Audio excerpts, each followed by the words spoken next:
Hey guys, how's it going? Hope you're doing well. My name is Crown, and today I'm going to read you some very interesting stories that I hope that you're gonna love. And now, without further ado, let's go!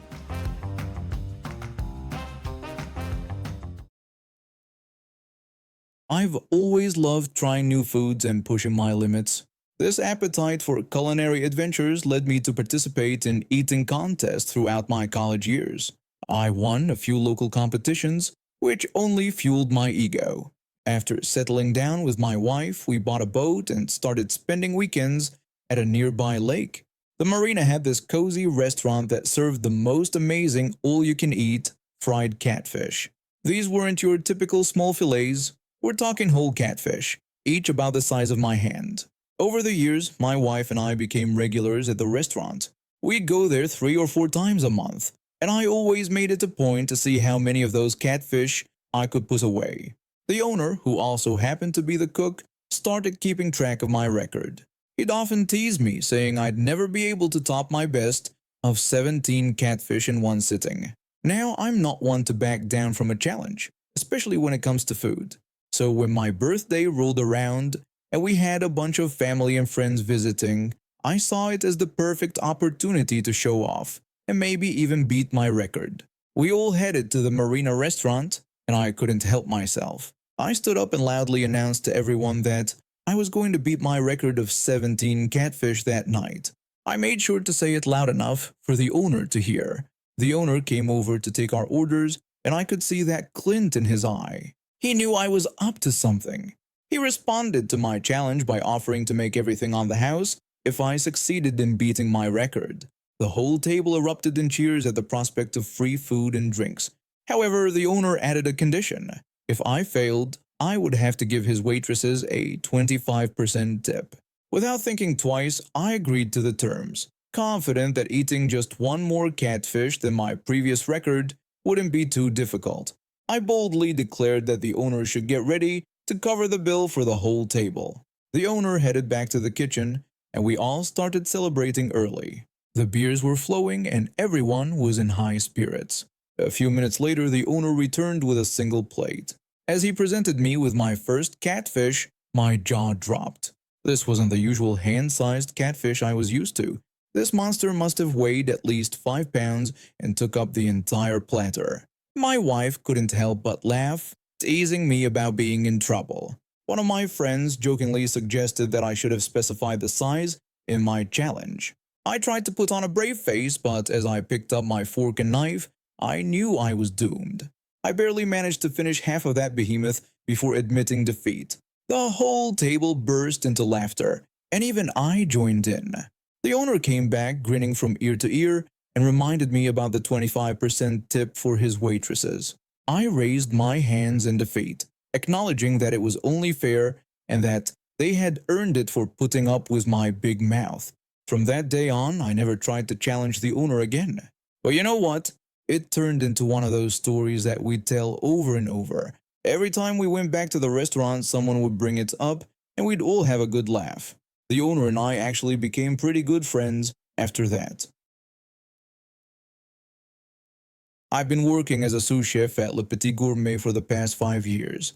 It's a high-end restaurant in the heart of the city, known for its exquisite French cuisine and celebrity clientele. I've always dreamed of becoming the head chef, and I was getting closer to that goal every day. On that fateful night, I was preparing for the dinner service when all hell broke loose. I heard a commotion coming from the dining area, so I poked my head out of the kitchen to see what was going on. There she was. A woman in her 40s, dressed in designer clothes, that screamed, "I want to speak to the manager." She was dragging a bored-looking kid behind her, marching straight up to our host's podium. The woman loudly demanded to speak to the owner of the establishment immediately.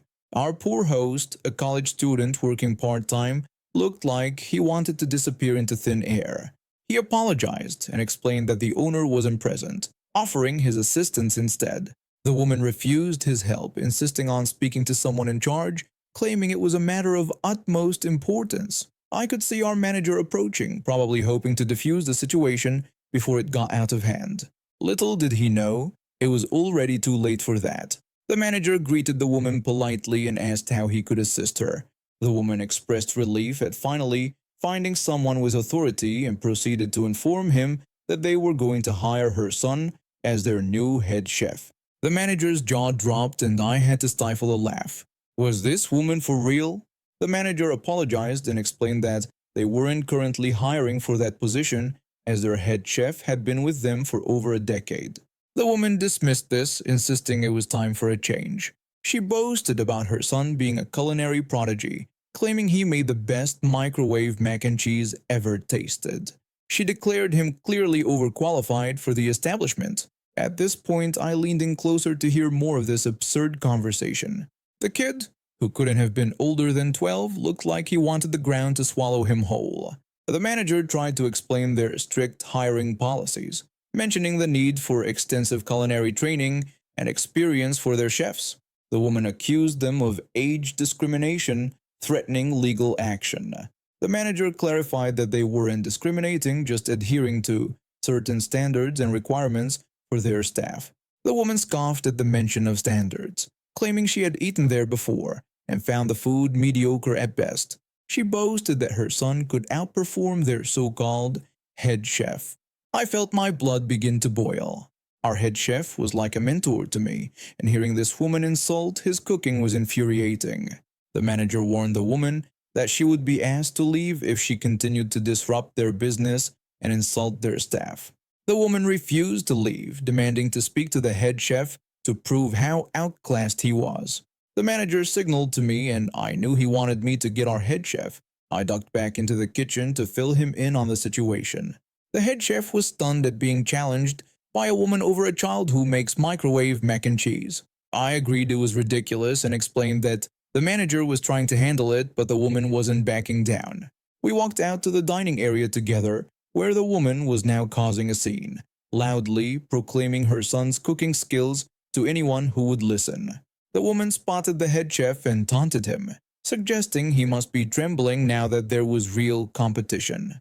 The head chef calmly assured her that he was secure in his position and asked her to leave. The woman refused, challenging him to an immediate cook-off. The head chef pointed out the absurdity of the situation, given they were in the middle of dinner service. The woman accused him of being afraid of competition. I could see the vein in our head chef's forehead pulsing. He was usually the calmest person I knew, but this woman was really pushing his buttons. The manager issued a final warning, threatening to call the authorities if she didn't leave. The woman dared them to do so, threatening to sue the entire restaurant for age discrimination. She grabbed her son's hand and started to storm out. But just as we all breathed a sigh of relief, thinking it was over, she suddenly changed course. The woman declared they weren't leaving until her son got a chance. Before anyone could react, she made a beeline for the kitchen doors, dragging her mortified son behind her. The manager shouted for her to stop, warning that she couldn't enter the kitchen. But it was too late. She burst into the kitchen, sending the prep cooks scattering in surprise. The woman ordered everyone to move aside, claiming she would show them how a real chef works. She started grabbing ingredients off the shelves, knocking over pots and pans in the process. Her son just stood there, looking like he wanted to melt into the floor. The head chef protested, pointing out that she was contaminating their workspace. The woman dismissed his concerns and urged her son to show them his mac and cheese magic. The poor kid reluctantly reached for a box of pasta, his hands shaking.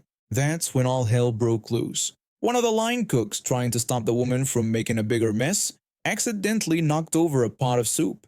It splashed all over the woman's designer outfit, and she let out a shriek that could have shattered glass.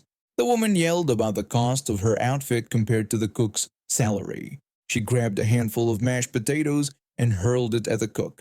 But her aim was off, and it hit me square in the face instead. For a moment, everything went silent. Then, as if a switch had been flipped, chaos erupted. Food started flying everywhere. Steaks, salads, sauces, nothing was safe. The kitchen staff, finally snapping under the pressure of this insane situation, began retaliating.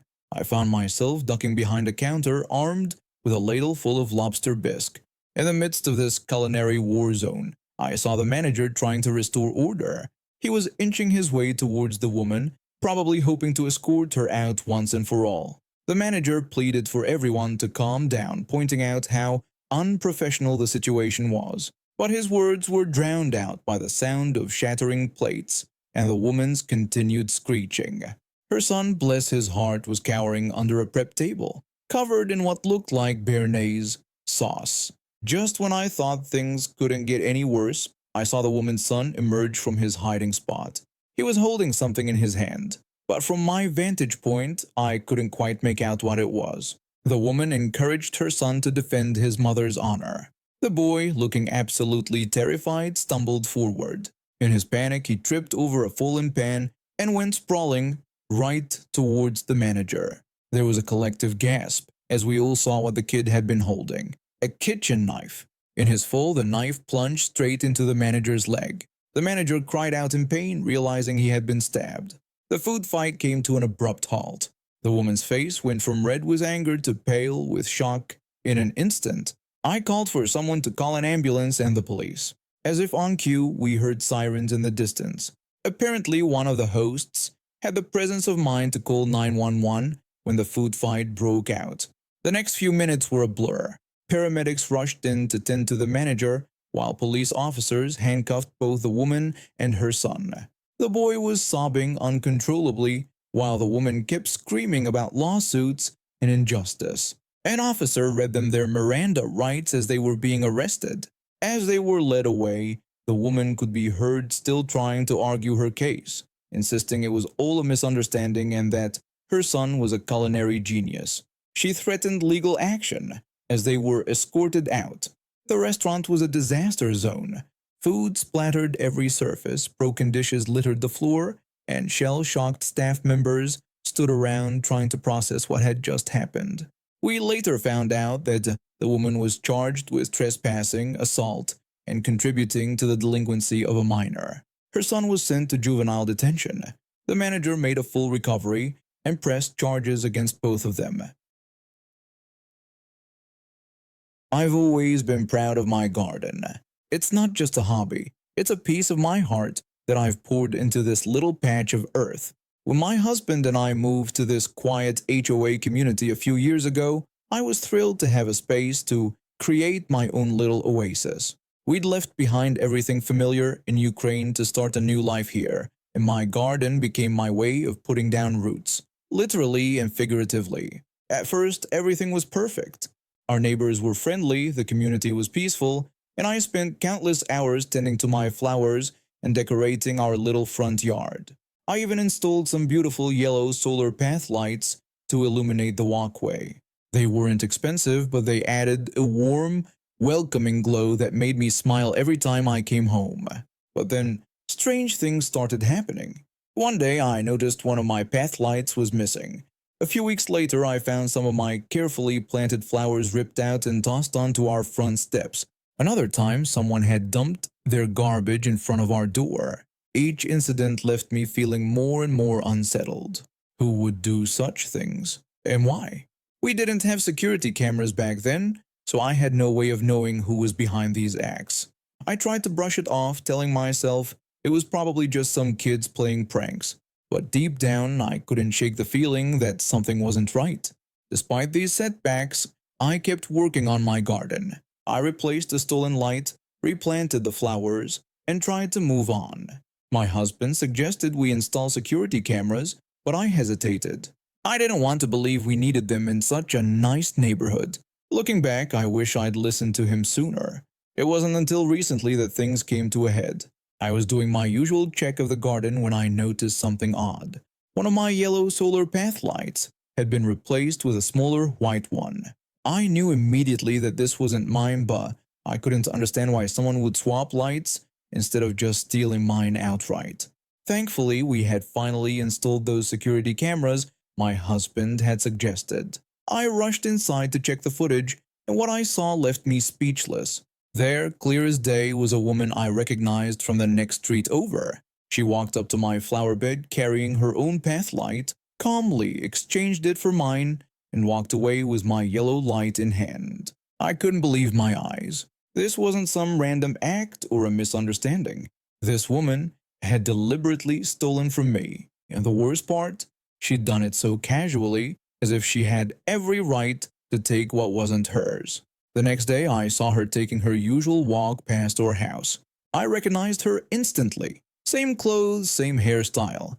My heart was pounding as I approached her, but I was determined to confront her. I called out to her, explaining that I needed to talk to her about something.